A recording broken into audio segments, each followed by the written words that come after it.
और आप सभी कैसे हैं? ठीक हैं सभी लोग? चलिए, अच्छी बात है। अच्छा ये बताइए, पिछली वीडियो में हम लोगों ने क्या पढ़ा था? अच्छा, चलिए, मतलब हम लोग पढ़े थे वित्तीय प्रबंध की, क्या पढ़े थे? आशय, यानी कि उसका मतलब पढ़े थे कि वित्तीय प्रबंध क्या होता है। आज हम लोग पढ़ेंगे the traditional approach of financial management, यानी कि परंपरागत विचारधारा। ठीक है, क्या पढ़ेंगे? परंपरागत विचारधारा वित्तीय प्रबंध में, वित्तीय प्रबंध की परंपरागत विचारधारा। ठीक है, यानी कि परंपरागत मतलब रूढ़िवादी, यानी कि पुरानी विचारधाराएं क्या थी लोगों की, इसके बारे में, उसके बारे में हम लोग पढ़ेंगे। तो चलिए, हम वीडियो से स्टार्ट करने से पहले कहेंगे कि आप लोग वीडियो को लाइक और सब्सक्राइब कर दें और अपने दोस्त मित्रों में शेयर कर दें, ताकि उनको भी हमारी नए नए वीडियोस मिलते रहें। और कह दीजिए कि बेल आइकन को प्रेस कर लें, आप भी प्रेस कर लें, ताकि सबको हमारे जो भी नए वीडियोस आ रहे हैं वो आपको मिलते रहें। और किसी भी प्रकार की अगर समस्याएं होती हैं आपको, तो वो आप कमेंट बॉक्स में कमेंट कर सकते हैं। ठीक है, हम उसके अनुसार आपका हेल्प करने की कोशिश करेंगे। ठीक है, आइए चलिए इस वीडियो को स्टार्ट किया जाए। ठीक है, देखा जाए इस सेशन को क्या दिया हुआ है। तो कह रहा the traditional approach of financial management, यानी कि वित्तीय प्रबंध के बारे में परंपरागत विचारधाराएं क्या क्या हैं, साइंटिस्टों की हो या फिर लोगों की क्या क्या विचारधाराएं थी, उसके बारे में हम लोग पढ़ते हैं। जैसा कि आप लोग जानते हैं, परंपरागत यानी कि रूढ़िवादी, यानी कि बहुत पुरानी विचारधारा। तो जैसे पहले के लोगों की क्या क्या विचारधाराएं होती थी, क्या क्या सोच होती थी, इसके बारे में तो आप जानते हैं। आप लोगों के घर में भी बूढ़े व्यक्ति होंगे, ठीक है, मम्मी पापा या दादा दादी जो लोग भी हैं, ठीक है, तो उनकी क्या पुरानी विचारधाराएं हैं वो लोग तो आप लोग समझ ही सकते हैं। जैसे आज भी लोगों को पढ़ने लिखने में, पढ़ाई लिखाई के मायने में लीजिए तो बहुत से परिवार ऐसे हैं जो कि लड़कियों को, आजकल लड़कियां भी पढ़ रही हैं, अच्छी खासी सर्विसें कर रही हैं, लेकिन आज भी अगर कुछ परिवारों को देखा जाए तो लड़कियों को अभी भी पीछे रखा जाता है, ताकि नहीं, हाँ अरे यार इतना पढ़ के क्या करेगी, जब जाके चूल्ही चौका ही करना है, घर में खाना ही बनाना है। तो ऐसी कोई बात नहीं है। आज तो बहुत सारी लड़कियां हैं जो कि अच्छी खासी सर्विस भी कर रही हैं। हमारे ही बहुत सारी छात्र हैं जो कि बहुत सारे मतलब अच्छी खासी पढ़ रही हैं। ठीक है, पढ़ने में बहुत इंटेलिजेंट हैं, अच्छी हैं। ठीक है, तो अब उनको बताइए कि यदि वो अगर कुछ करना चाहते हैं तो उनको रोकना उचित नहीं है। तो उसी प्रकार से तो समझिए कि यही मतलब विचारधारा कंपनी में क्या क्या विचारधाराएं थी। अब तक तो ये घरेलू बातें आपको एग्जांपल्स के तौर पे समझा रहे थे। अब देखिए, ये जो है the traditional approach of financial management कहता है कि जो पहले के लोग थे ना, वो एक सीमित दायरे तक ही सोच पाते थे। क्या करते थे? वो एक सीमित दायरे तक सोचते थे, अधिक नहीं सोच पाते थे कि नहीं है मतलब इसके आगे कुछ सोचा जाए, कुछ विचार किया जाए। वो क्या करते थे कि उनकी विचारधारा यही थी, बस थोड़ा बहुत पैसा कमा लेना। ठीक है, एक बिजनेस है, कंपनी है उनके पास, उसमें जो कर्मचारी हैं उनको समय से पेमेंट कर देना। ठीक है, और जो वर्तमान में चल रहा है उसी के बारे में सोच पाना, मतलब जो आज कार्य हो रहा है उसी के बारे में सोच पाते थे। भविष्य की चीज़ों को वो नहीं सोच पाते थे उतना, उनका मतलब वो विचार नहीं बना पाते थे कि नहीं, ये भविष्य में घटनाएं जो होंगी उसके बारे में भी हम सोच सकें, ताकि आखिर अगर ऐसी घटनाएं होती है तो हम क्या कर सकते हैं। ठीक है, तो उनकी ऐसी विचारधाराएं थी, वो नहीं सोच पाते थे, उस पर विशेष किसी प्रकार का ध्यान नहीं देते थे। ठीक है, वो साधनों यानी कि इंस्ट्रूमेंट्स, जैसे मान लीजिए कि क्या क्या चीज़ें हो सकती थी, उसमें इंस्ट्रूमेंट थे यानी कि संसाधन थे, संस्थागत स्रोतों यानी कि इंस्टीट्यूशन था, प्रचलित व्यवहारों यानी कि करंट प्रैक्टिस थी। ठीक है, इस तरह की चीज़ें थी जो कि उनके विचार में क्या था, हमेशा बना रहता था। ठीक है, और अधिक जानकारी, अध्ययन को अधिक प्रमुखता प्रदान की जाती थी। ठीक है, यानी कि जो ये घरेलू चीज़ें थी उनमें बहुत ही छोटी छोटी चीज़ों को प्रमुखता दिया जाता था। बड़ी अगर कोई घटना होने वाली है तो उस पर विशेष वो ध्यान नहीं दे पाते थे। अगर मान लें भविष्य में कोई घटना घटने वाली तो उनको जानकारी बहुत कम मिल पाती थी, क्योंकि वो उतना ही सोचते थे जितना उनको ज़रूरी लगता था। ठीक है, मतलब आज यदि कोई कार्य घटना घटी है तो बस उसी के बारे में वो विचार करते थे, न कि भविष्य में आने वाली समस्याओं को वो देखते थे। ठीक है, तो इस तरह से उनकी विचारधाराएं थी। इसमें जैसे कुछ, और यही नहीं, इसमें कुछ साइंटिस्ट भी लगे हुए थे। ठीक है, कुछ इस तरह के साइंटिस्ट थे, थॉमस एल ग्रीन थे। ठीक है, E.S. मिड थे, ठीक है, और एस डेमिंग, गेस्टनबर्ग, ये लोग जो थे ये लोग भी इस परंपरागत रूढ़िवादी यानी व्यवस्था के बारे में के साथ में खड़े थे, ये लोग भी इसके साथ लगे रहते थे। अब उसके बात करते हैं परंपरागत विचारधाराओं की सीमाएं क्या हैं, ठीक है, यानी कि जो परंपरागत विचारधाराएं हैं उनकी सीमाएं क्या है, ठीक है। आइए इसमें देख लेते हैं। इसमें पहला है जो कि one sided approach, one side approach.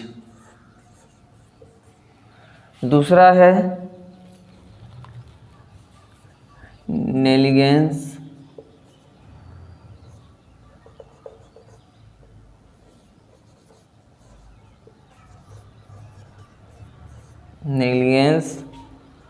Of daily problems, of daily problems, ठीक है। इसके बाद हम लोग देखेंगे इसमें तीसरा जो दिया हुआ है special attention,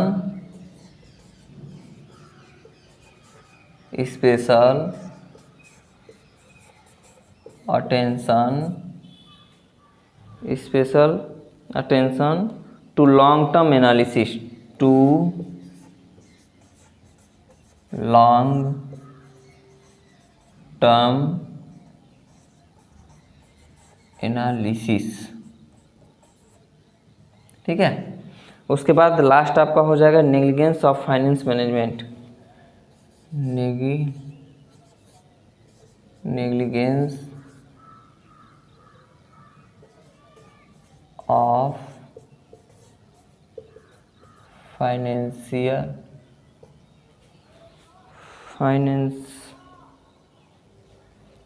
management of finance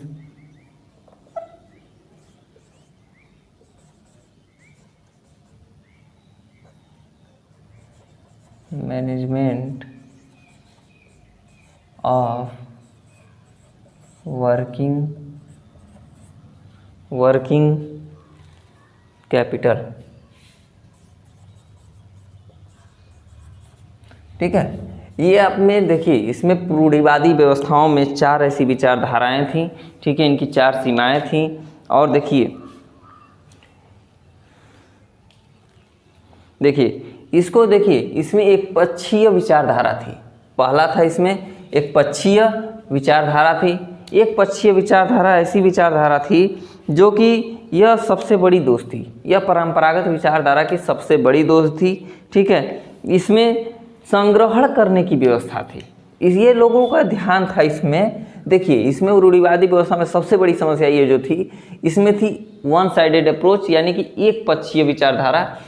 इसमें क्या रहता था कि लोगों को संग्रहण करने का बहुत शौक रहता था, यानी कोई भी सामान, जैसे धन, आप लोग भी जानते हैं पहले के लोग ज़्यादा करके पैसों को इकट्ठा करना चाहते थे, पैसों को इकट्ठा करके रखना चाहते थे। आज लोगों के पास अगर 10 रुपया भी हुआ तो उसमें से 5 रुपया अपने पास रख रहे हैं अपने खर्च वर्च के लिए, बाकी चीज़ों को उसको कहीं और लगाने की कोशिश कर रहे हैं, ठीक है, किसी बिजनेस वगैरह में लगा दे रहे हैं या फिर कहीं कोई ज़मीन ले लिए, इस तरह के कार्य कर रहे हैं। लेकिन पहले क्या था, उनको पहले पैसा इकट्ठा करके रखना ही क्या था उनके लिए बहुत ही जरूरी लगता था, ठीक है। तो इस तरह की विचारधारा थी वन साइडेड अप्रोच में, यानी कि कहता था कि पहले के लोग पैसों को क्या करते थे, संग्रहण करके इकट्ठा रखते थे और चाहते थे कि क्या करें, हमारी कंपनी बहुत ज़्यादा ग्रोथ करे। यदि आपके पास पैसा अच्छा खासा हो रहा तो कुछ नया विचार करिए ना, उस कंपनी को बढ़ाने के लिए और कुछ करने की कोशिश कीजिए, उसमें नए नए कर्मचारियों को लाइए, नए नए मशीनरी लाइए, नया नया उत्पादन स्टार्ट करिए, ठीक है। तो इस तरह की चीज़ों को वो लोग नहीं करते थे, बल्कि जितना मतलब कोई अगर कंपनी बैठा ले, कोई एक बिजनेस करना शुरू कर दिया तो उसमें जितना भी इनकम होता था, प्रॉफिट होता था, उसको क्या कहते, वो संग्रहित करते थे, ठीक है, उनको संग्रहित करके रखते थे। नैतिक समस्याओं की अवहेलना क्या था, यानी कि negligence of daily problems, negligence of daily problems यानी कि नैतिक समस्याओं की अवहेलना करना। इनकी क्या थी, यानी कि डेली प्रॉब्लम्स जो है, जो डेली की समस्याएं हैं, अगर वो समस्याएं बराबर होने लगती थी तो उस पर वो विशेष ध्यान देते ही नहीं थे कि आखिर ये समस्याएं क्यों हो रही हैं, अगर ये समस्याएं हो रही हैं तो इनको समाधान किया जाए। इस तरह की चीज़ों पर क्या करते थे, वो विशेष कोई ध्यान देते नहीं थे। उनका विचारधारा यही था कि ये छोड़ दो। जब ये डेली का है तो उसको छोड़ दो। ये नहीं सोचते कि आखिर इसको कैसे सुधारा जाए, ठीक है, इसको कैसे ठीक, किस तरह से इसको ठीक कर दिया जाए ताकि ये प्रॉब्लम्स जो है डेली की जो समस्याएं हैं इसको क्या कर दिया जाए, ख़त्म कर दिया जाए, ठीक है। तो ये समस्याएं थी नेग्लिजेंस ऑफ डेली प्रॉब्लम्स, यानी कि नैतिक समस्याएं थी। उसके बाद बात करते हैं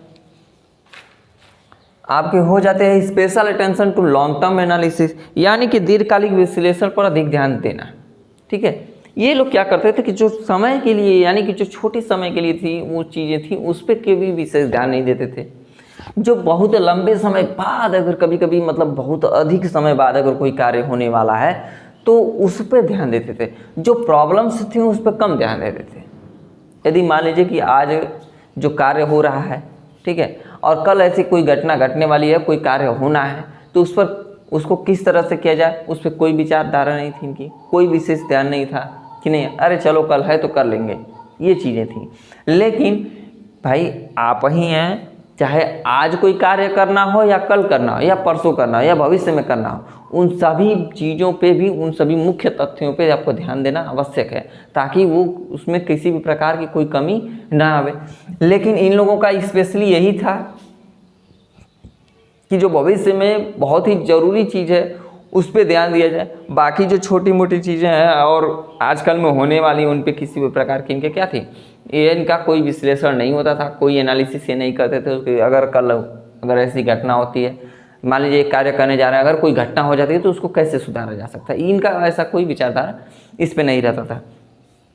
उसके बाद बात करते हैं नेग्लिजेंस ऑफ फाइनेंस मैनेजमेंट, ठीक है, ऑफ वर्किंग कैपिटल, कार्यशील पूंजी के प्रबंध, कार्यशील पूंजी के अर्थ प्रबंध की अपेक्षा, ठीक है। जो कार्यशील पूंजी थी यानी कि परंपरागत विचारधारा कार्यशील पूंजी जैसे विषयों को कम महत्व देता है, जबकि उपक्रमों की सफलता कार्यशील पूंजी के कुशल प्रबंध पर ही निर्भर करता है। परंपरागत विचारधारा जो थी कार्यशील पूंजियों पर बहुत ही कम ध्यान देती थी, ठीक है, जबकि उसके उपक्रम जो हैं, ठीक है, यानी कि जो उसके उपक्रम है बिल्कुल उसी पर डिपेंडेबल है, ठीक है, कार्यशील पूंजी पर ही डिपेंडेड है। लेकिन ये क्या करते थे लोग, पहले के लोग क्या करते थे कि कार्यशील पूंजियों पर विशेष ध्यान नहीं देते थे, यानी कि जो कार्य करने वाले हैं, जो कार्य हो रहा है, ठीक है, जो कार्य चल रहा है उस पर ध्यान कम देते हैं ये लोग क्या करते हैं, जो कार्य चल रहा है उस पर क्या करेंगे, ध्यान कम देते हैं, बल्कि ये लोग भविष्य के बारे में सोचने लगते हैं बहुत, वो भी कब कितने दूर के, बहुत ज़्यादा दिन के बाद जो कार्य होने वाला है उसके बारे में, जिसका अभी तक कोई खास मतलब नहीं है। आप करिए, दूरदर्शी बनिए, लेकिन जो अभी आगे आपके है उस पर भी विशेष ध्यान दीजिए ताकि आपको आगे चल करके आगे वाला कार्य तभी सही होगा, उसके बाद वाला कार्य तभी सफल होगा जब आपका पहला कार्य सफल हो जाएगा, तभी दूसरा कार्य क्या हो जाएगा, आपका सफल होगा। तो इन सभी बातों की कमी थी इनमें, ठीक है, यही ये लोग चीज़ का ध्यान नहीं रख पाते थे। अब एक शॉर्टकट में समझिए, जो परंपरागत विचारधारा थे मुख्य रूप से वही यही थी कि ये लोग बहुत ही दूर की चीज़ों को सोचते थे, सामने चल रही कार्यों को नहीं देखते थे, ठीक है, जो कल घटना घटने वाली है या जो कार्य कल होने वाला है उस पर किसी भी प्रकार का विश्लेषण नहीं करते थे, ठीक है। और दूसरी चीज़, ये लोग संग्रहण किसी भी वस्तु को संग्रहण करने का आदी थे, ठीक है। उसके बाद डेली प्रॉब्लम्स जो थी उस पर भी इनका कोई भी किसी भी प्रकार का विशेष ध्यान क्या था, नहीं रहता था, ठीक है। तो इस तरह की ये सारी समस्याएं क्या थी, परंपरागत विचारधाराओं में थी। आगे हम लोग अब अगले टॉपिक्स में हम लोग कल पढ़ेंगे, मतलब जो भी अगला वीडियो आएगा उसमें हम लोग पढ़ेंगे आधुनिक विचारधारा, ठीक है, यानी कि अब आधुनिक विचारधारा पढ़ेंगे, मॉडर्न अप्रोच प्रॉब्लम्स, ठीक है। चलिए धन्यवाद।